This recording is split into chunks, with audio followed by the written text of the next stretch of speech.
हमारे यहाँ क्या करते हैं, जल दान करते हैं, श्राद्ध पक्ष आ रहा तर्पण करते हैं, उनके नाम से कौआ को, कुत्ते को, जीव जंतुओं को।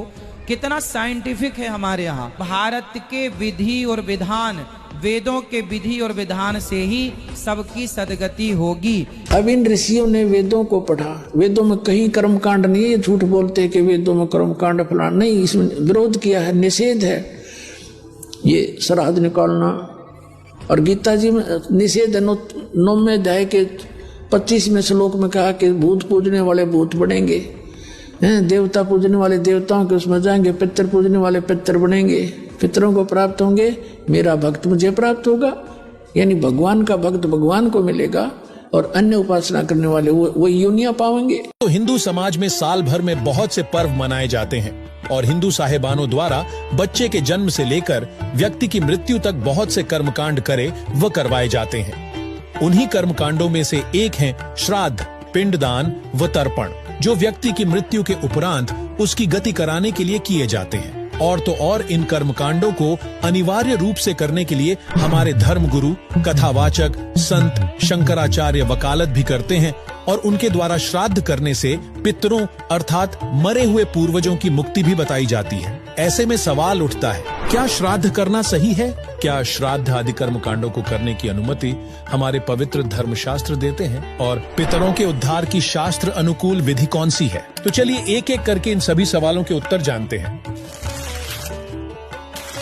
दर्शकों, हर साल भाद्रपद की शुक्ल पक्ष की पूर्णिमा से पितृपक्ष की शुरुआत होती है और इसका समापन आसौज यानी आश्विन माह की अमावस्या को होता है, यानी पूरे 16 दिन पितृपक्ष चलता है। इन 16 तिथियों में जिस तिथि को जिसके पूर्वज की मृत्यु हुई होती है वह हिंदू साहेबानों के बताए अनुसार श्राद्ध करता है और गया में जाकर पिंडदान करता है, क्योंकि हिंदू साहेबानों का कहना है कि जो गया में जाकर पिंडदान करता है उसकी 7 पीढ़ियों के पितरों का उद्धार हो जाता है। लेकिन आपको हम बताना चाहेंगे कि पवित्र श्रीमद् भगवद गीता को पूरा हिंदू समाज शिरोधार्य मानता है और हमारे धर्मगुरु भी कहते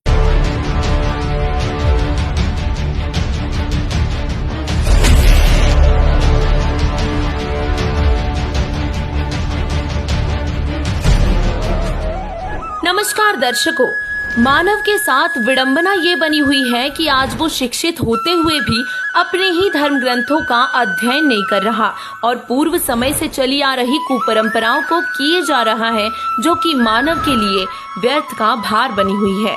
और ऐसी ही एक कुपरंपरा है मृत्यु के बाद पितरों की आत्मा की शांति के लिए पितृपक्ष में किए जाने वाले श्राद्ध, पिंडदान और तर्पण। यह पितृपक्ष भाद्रपद मास की पूर्णिमा से प्रारंभ होकर हर साल आश्विन मास की अमावस्या यानी कि 16 दिन तक चलता है और हिंदू धर्म में इन्हीं 16 दिनों में पितरों को तृप्त करने के लिए तर्पण, पिंडदान और श्राद्ध करने की परंपरा है, जिसे धर्मगुरुओं द्वारा विशेष रूप से करने के लिए कहा जाता है।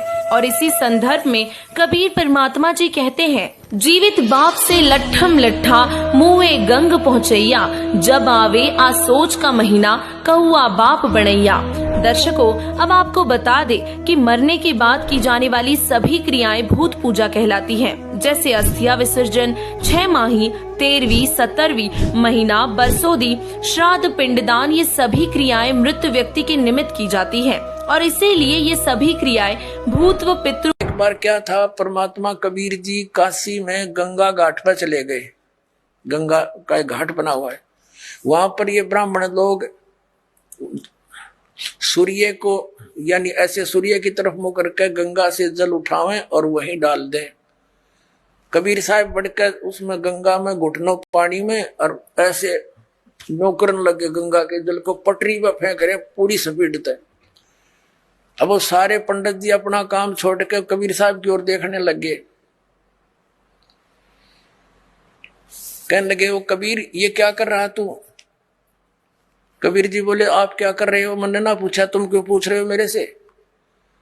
पहले आप बताओ आप क्या कर रहे हो? कि हम अपने पितरों को स्वर्ग में जल भेज रहे हैं।